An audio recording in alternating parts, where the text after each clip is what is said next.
Hi, I'm Keegan, and this is A Bunch of Gamers. This is our 192nd episode of Werewolf the Apocalypse 20th Anniversary Edition, The Search. I'm going to go around and have my players introduce themselves. I'm Tyler, and I play Kyle, also known as Guards the Low. He's a Philodox of the Children of Gaia. Hi, I'm Sam. I play Cora. She's an Aruna in the Geta Fenris. Hi, I'm Adam. I play Mark Guides the Fallen, and he's a Thurge of the Children of Gaia.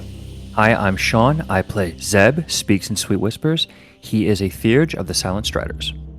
Hello, my name is Riley, and I am playing Dimitri Howls-In-Memory, Lupus Galliard of the Bone Gnawers. Hi, my name is George. I am playing William Grows-Matrices. He is a rune of the Glasswalkers.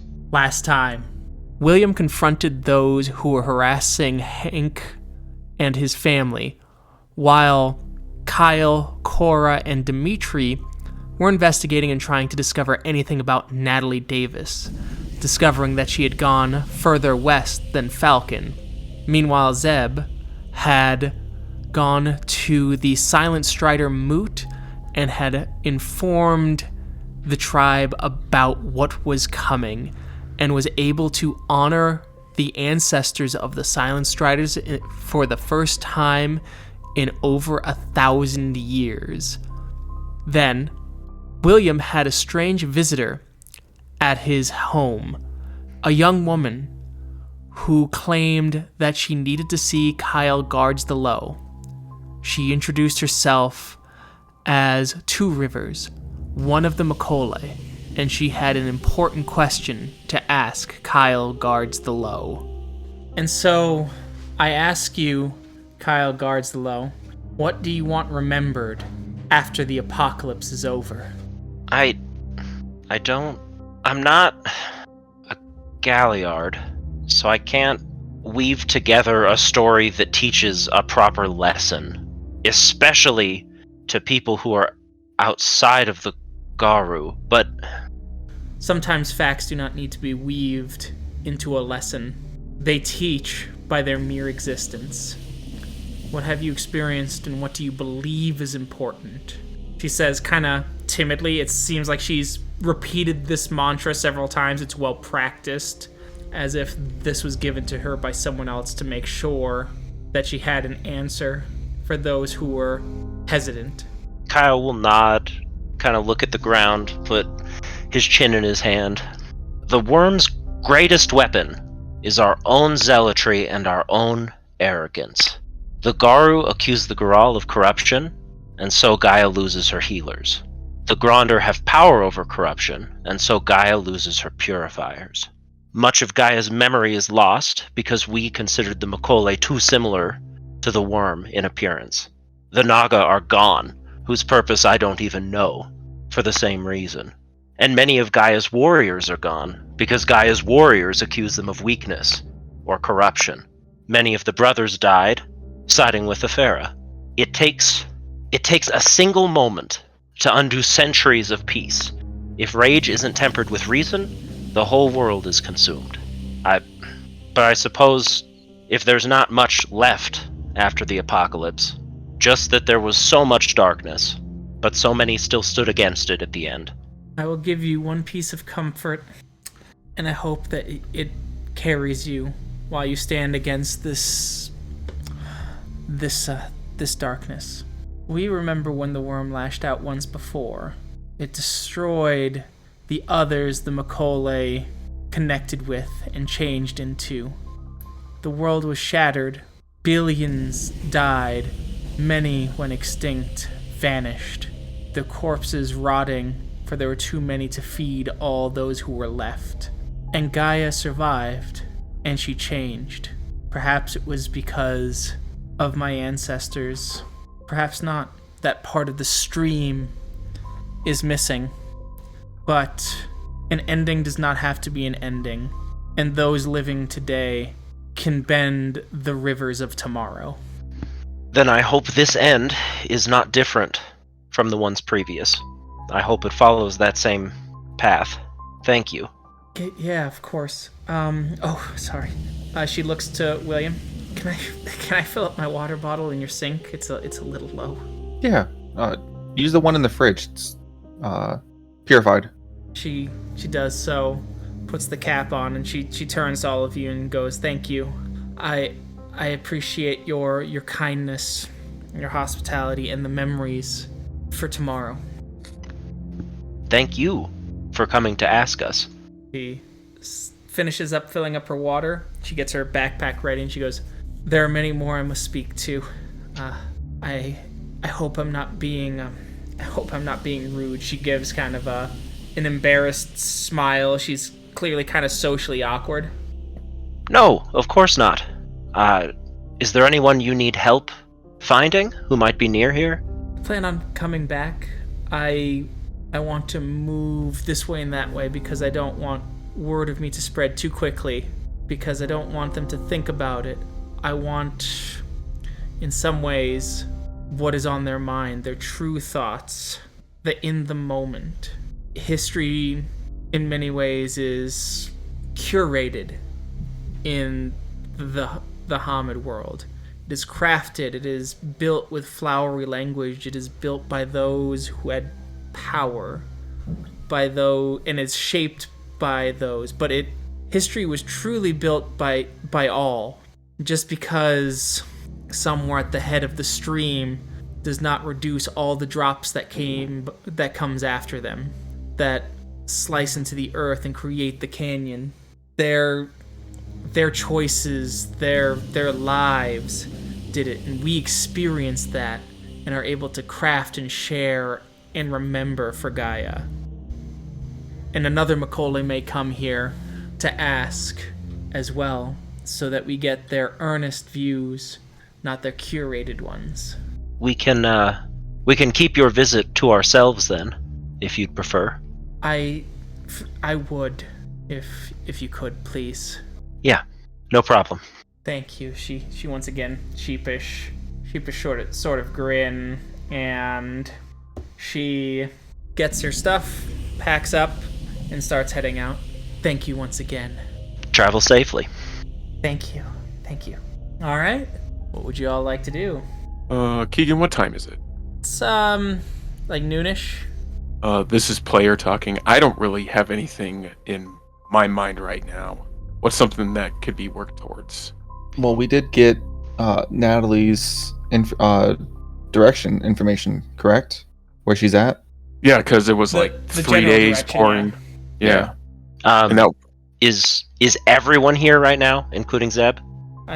No, Zeb was just finishing up stuff at the Sept, I believe. I was not with them yet. Yeah, Zeb was not with you.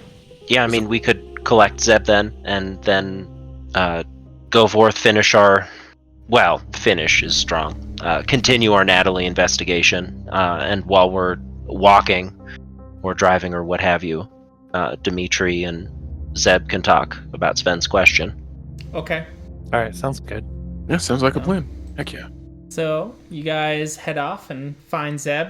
He's doing whatever he does when he's got his alone time. Zeb, how'd the moot go? It went well, Mark. It went well. We got a good bit of information about vampire activity here in Colorado Springs, which I find alarming, and it confirms some other things that we'd heard before. It makes not talking with the vampires that much more worrisome, less that they're hiding something and more that they don't understand what they're seeing. So it's something I intend to look into. What have you all been up to? Busting heads, breaking necks, and cashing checks? Roughly that. Mostly been putting our nose to the grindstone trying to find Natlie. How did your first lead turn out? I believe the first lead didn't come back with too much except a direction, and that's where we're going to start heading out shortly. Yeah, we know the direction she headed, and we also ran in to another stolen moon, one of the kinfolk who was at the compound. From Sacred Stone? Yes. How many did we lose overall when the compound rebelled? About 17 kin. To be clear, is that 17 who went missing? Yes, went missing, Okay. and then about another 20 came back. Keegan, roughly kind of knowing, just having walked, what seps are really kind of due east of us that are close? Let's see. One sec. What Zeb's trying to do right now is just kind of figure out between like if she heads in a direction where she might be looking to do recruiting, where my odds are that I could maybe try to figure out a spot that she might stop. Because we're already 3 days behind her. Yep. One you know is the Sept of Endless Grain. It is a younger and older brother, Karen. Is that like Nebraska That's area? in Kansas. Kansas. Okay. Kansas. It's quite a few miles. Well, yeah, if she's multiple days ahead of us in a car. Mm-hmm. Right. I don't know if we know she actually just continued in that direction though, or if her base of operations is somewhere in that direction and her goal is Sacred Stone. Especially now that we know another stolen moon is here. Well, at least one that stayed behind. I'm sorry, go ahead. It's okay. How hard would it be to find a galliard with Pulse of the Prey? It would be a Ragabash. Maybe not impossible. I mean, we have a whole set. Oh, sorry. Maybe we can ask somebody for help. We're trying to do things as like, hey, everybody's coming together, right? So This is a step problem after all. Yeah. Isn't Calls the Night a Ragabash? Granted, she's the gatekeeper. Last I remember. Yeah, I mean that she's the only one we have listed as a Ragabash. There's probably others, Right. but that's the only one that's written down in the NPC list. hey, I'm pretty sure we have Ragabash at the Sept. We could probably track her down with Pulse of the Prey if someone's got time. She's got 3 days ahead of us. I think that's all we have is time. Gatekeeper is a Ragabash. All right, let's go talk to her. So we'll go find Calls the Night. You find her. She is standing over a goodly-sized prairie dog, crunching away at some bone and some intestines in her lupus form. And she looks up, a bit of smattering of blood. Yum. Got a question for ya. Task, actually. What is it? Do you have Pulse of the Prey? We're trying to find somebody. Can smell with gift. Well, we're trying to find Natlie. I don't know if you know who that is. And she has a 3-day head start on us. Do you think our chances are good? We don't have a Ragabash with us, so we're not super familiar with I may not go very far with you. I still have Sept duties, and I make sure that I watch the moon bridge and make sure that those who come over are allowed to come over. However, if you're seeking Ragabash, Riversight is young. She is of older brother, and she likely has the gift. Spectacular. Believe you've worked with her pack before. It is with the 2 whelps that you saved, the Lost Cub and the Traitor's Child. Awesome. Thank you. We'll go talk to them. That way we don't pull you away from your Sept duties. Thank you. I believe the pack is somewhere near Acacia Park. As she shifts into Hamid to say that, and she's got her clothes on, she wipes the blood off of her face, off the back of her hand, disgruntled that she needed better words since the lupus tongue couldn't use the exact name of the park. We appreciate your help. Thank you. Alright, you guys start heading there. You all jump into William's car, crammed up like sardines, driving out as William has probably got the thought in the back of his mind of like, I should have got the minivan. But knowing coming in with a Suburban or a minivan into a Sept full of werewolves would probably get that shit destroyed at the same time. So you gotta weigh your options. Both your car and your spirit. Yes. As you guys get to Acacia Park, as you do see most of the pack together, Jacob is actually further away, as he doesn't really... All the other members of his pack look fairly young, about, 18, 19, and he doesn't want to be some 30-year-old guy hanging out with a bunch of kids in public. So he always seems to keep a decent distance in case things go down. That's pretty smart. Good job, Jacob. Yeah, creepy Zeb will stay in the car. I guess we'll go talk to the rest of the pack and to Riverside herself. Oh, Do we go have a ahead. first name for her? Yes, you do. Her name is Kathy. She is a young, indigenous woman sitting back with most of the rest of her pack. One is a young-looking indigenous man who has a shrunken right arm. Looks like he's sitting in a disabled spot. You see another young indigenous man who seems to have no hair, including eyebrows. And then you see, of course, a young Hispanic girl, got her legs set up on one of the picnic tables as she looks and she gives a smile and nods up to Cora, as she is also a Get of Fenris. And gives a big old grin. Cora, as she's walking up, like, why are you smiling at me like that? What, can I not be proud of my family member? She smiles. Getting seen? Must be big in the world if you're coming to see us, right? And she gives a big old smile. Well, not the troublemakers. So, actually, need some help. And we heard that you guys might be free for a little bit. We can maybe help a little bit. As they all turn, they look at you rather interested. Well, we need Pulse of the Prey. We're trying to track down somebody. As Kathy goes, I have that. Spectacular, Kathy. Out of character, are we wanting to go like now, or are we gonna meet later and plan? I think if we're trying to find Natlie, that time is of the essence. Of the essence. Yeah, that's what I was thinking, but I didn't want to step on anyone's toes if they had other things that they needed to be getting done and stuff. No? Cool. Yeah, I'm pretty sure we're going for now. All right, Kathy. We're looking for Natlie Davis. And Cora will give her description. As she closes her eyes and thinks, okay, yeah. you Got can it? start. Yeah, I have an idea. It's that way. She points east. All right. We're going to need you guys to come with us. All right. Cora will wave her hand to Jacob. As Jacob kind of walks over, Cora, as he looks over, gives a kind of a firm nod. Jacob, we're tracking down somebody. Let's go. Sure. As he looks over at the car, I think we're gonna have to take 2 cars. Mm-hmm. I got mine. Great.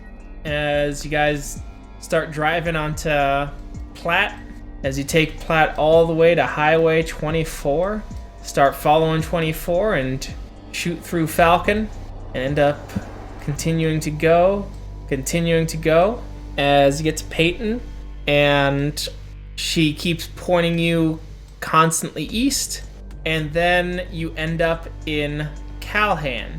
Once you get to Calhan, she starts to make you turn off the main Highway 24. Question. Does Pulse of the Prey let you know kind of how close you are to your target? No, it just gives you a No, direction okay. until you find them. Okay. All right, as you guys keep going, and you finally get to a house. It's a pretty big house, and it's pretty close to the El Paso County Fair and Events Center. So we should drive a little past it, Mm-hmm. park like a block up.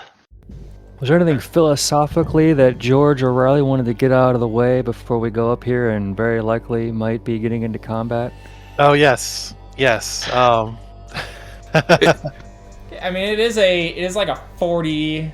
It's like an hour drive. So while in the car. Zebulon, I actually wanted to talk about some things with you. I visited Sven in one of his dreams, and he asked me a question. I wasn't really sure of the proper way to respond.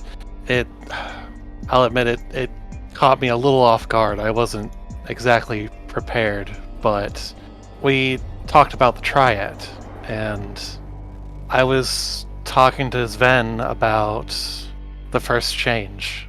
He's been restless and wants his first change to happen, and we talked about it, and I shared what happened on my first change, and he asked about the worm. He asked, because the worm cannot change and will never break free out of the Weaver's web, if that was the reason why it lashes out the way it does. Well, that is a remarkably mature question for Sven to ask. And I think you look at it this way. I was having a conversation with one of the kin of older brother. Entropy, right? Things die, things decay. Entropy out of balance is bad. Binding it in the webs of the Weaver is bad for anything. It's bad for seeing a wolf in a cage. It's bad even for us to be bound in any one form too long.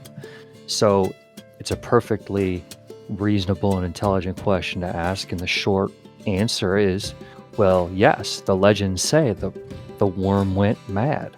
And when it, instead of the normal cycle of life and death, it became the things that corrupt and destroy. Now, we will fight over this because the stargazers have pondered it for a very long time, and we're supposed to kill the worm always and forevermore. But he's asking a legitimate and rather empathetic question, and I think you can tell him such that, yes, it does. And I'm sure Sven is probably battling the idea of what balance is supposed to mean, because death has to happen, right? But lots of things will die, and not everyone likes that answer. I'll pass that answer along. Thank you, Zeb. There was also something else. With the whole situation of Natlie, I think I've been struggling on trying to decide what to do, like how this will end, because Natlie was one of my dear friends from Winterfang before she became a Stolen Moon, and I don't want her to die. I feel like there has to be some way that we can not redeem her, but save her and all the kinfolk that she has swayed over to her cause. Because I understand the reason for her anger, at least the way that she told it to me. It's because of the abuse that the kinfolk have suffered. And I know I'm not innocent in that regard. I feel like there has to be something that we can do that doesn't end in her or one of us dying. And I know that we found a patron. We found the old patron spirit of the White Howlers. Would that be possible for the Stolen Moons as well? Well, I'm glad we're having this conversation before we're about to enter her house. When we see Banes attracted to people, and those people become Fomori, what's our answer for it? Killing the Fomori. Now, this is the thing. We can distance ourselves from that because agents of the worm did that, and mean people with money abused people that had nothing, and they caused them to despair. They caused them to be afraid. But now this is one where it's entirely our fault, and what we did then attracted the attention of the worm. And I would say the true tragedy here, Dimitri, is that there is no easy way out to make it all better, because what they have done to transform themselves have pushed them so far, so very far. Again, 5 Gru have to die to make the pelt for them to go through a terrifying ritual to become what they are. There is no patron I would care to associate with, or know that I would not immediately want to destroy. That would be the anchor for such a tribe. It is the damnedest thing, because there might be something deep down inside that might be redeemable, but they weren't born to this, Dimitri. It is the worst part of our worst nature, of our greatest mistakes. And the worm seized upon it, and here we are. And it is the damaging part of being at war for a very long time. And what we are finding ourselves finally experiencing is having to be anchored in this life when it's not just or a human, but in this case, something that is most definitely connected to us, because we tell the wolves to suck it up. We tell the humans to shut up, and here we are. Thank you, Zeb. I see Cora, Yeah. her lats bulging in the front seat. What do you have to say, sister? I agree with you completely. I do not think that there is a patron that would be appropriate to make this a tribe. However, Dimitri, do you truly believe that Natlie, with what she has done and how she believes, do you believe that she is worthy of redemption, that she can be redeemed? Or is this just your feeling bad for this being our fault and not wanting to kill her? Because I agree, it is our fault. I'm afraid to say it may be a little bit of both, because we Okay. all have nearly fallen to the worm. We went to Erebus, we purified ourselves, and as close and as dire as it was that we may have risked ourselves, as close and as dire as it was that we were at risk ourselves, I feel like I have to. I feel like I do believe that there is something salvageable, something redeemable, but it's part of it is convincing her, and as much as I don't want to believe it, but I think she is going to be stuck in her ways. That Samuel Haight has a strong hold on her. Okay. The reason I ask, I know it's a hard question. The reason I ask is because we have the ability. We can send her to Erebus, but that's the thing. I felt so bad that B was our fault. Where she ended up was our fault.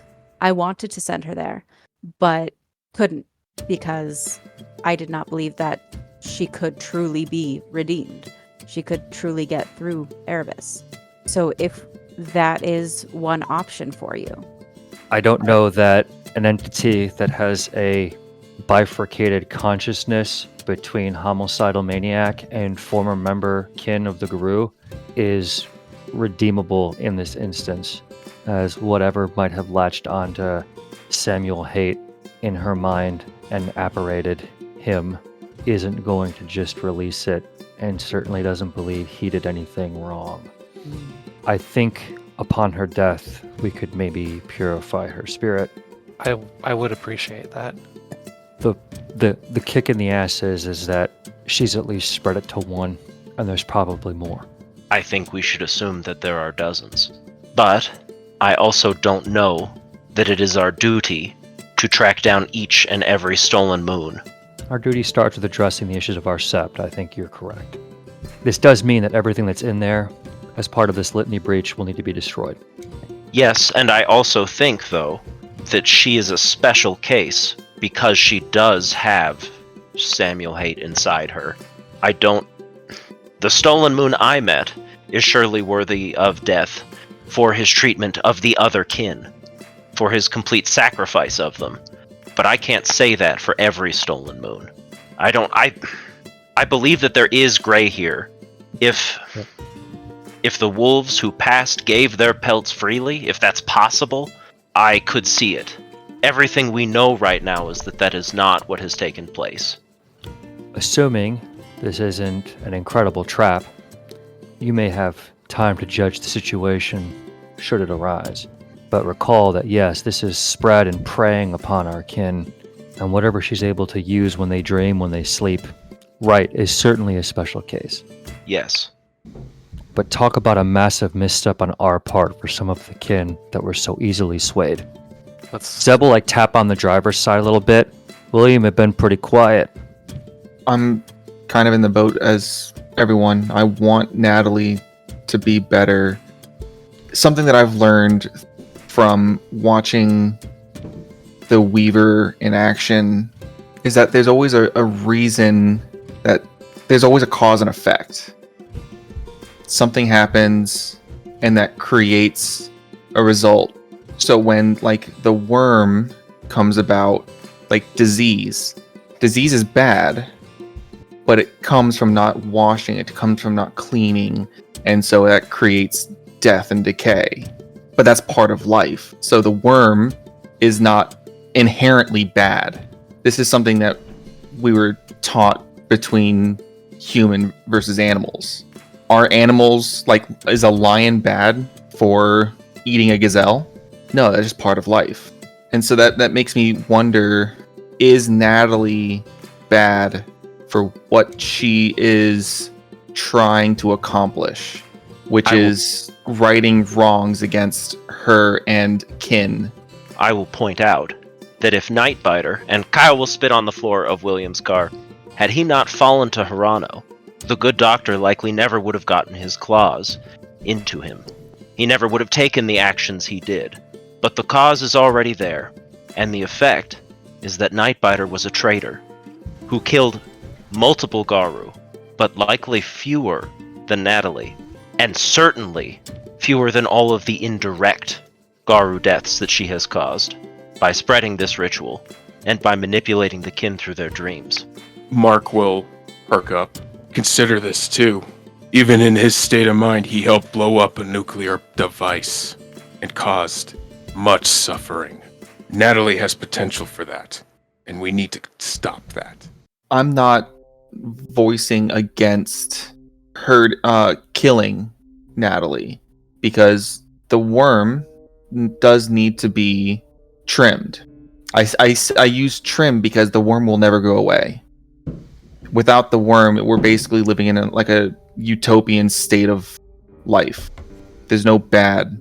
And so I guess what I'm trying to get at is that this has come about, Natlie has come about because of a root cause. She is the disease that we need to find and treat, or she is a symptom of the disease. And we can't take care of the disease by just treating the symptom. And to learn, and since this is not just a single cell organism disease, this is a human person, they have thoughts and feelings. To find that root cause, we do need to communicate and talk to her and have some level of empathy, because without that, we are no better than her in reverse. Then how do you suggest we get past Samuel Haight to reach her? There's probably some level of cleansing that we have to do, not just on Natlie, but on Samuel.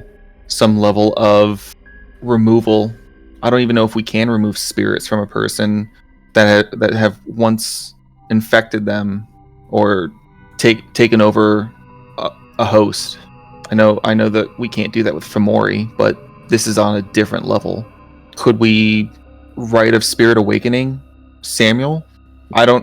I'm assuming this is assuming that Samuel is actually possessing Natalie's body. Again, it was never about possession. It was about her mind fragmenting and talking to certain aspects of herself that are being manipulated. She could separate herself from Samuel Haight as if you were talking to two halves. It is her, just the worst parts.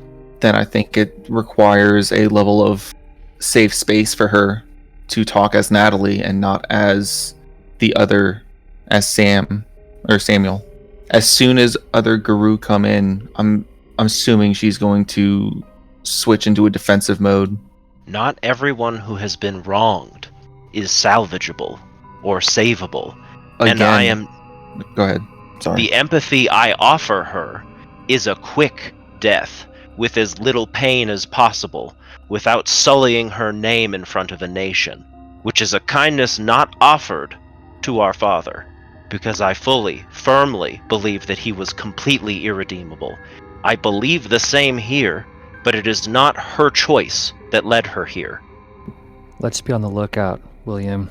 Last time she was the one that set up all the explosives and the cameras around that location when we attacked that spiral.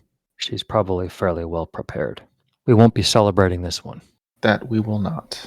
All right, I need an intelligence or perception investigation looking for cameras. Whoever has the highest. That's 4 from Mark. I've got 7. Looks like it's Dimitri. All right, what's the diff? Diff 8. She knows how to... Woo, Can I yeah, mulligan buddy. You sure can. Mm.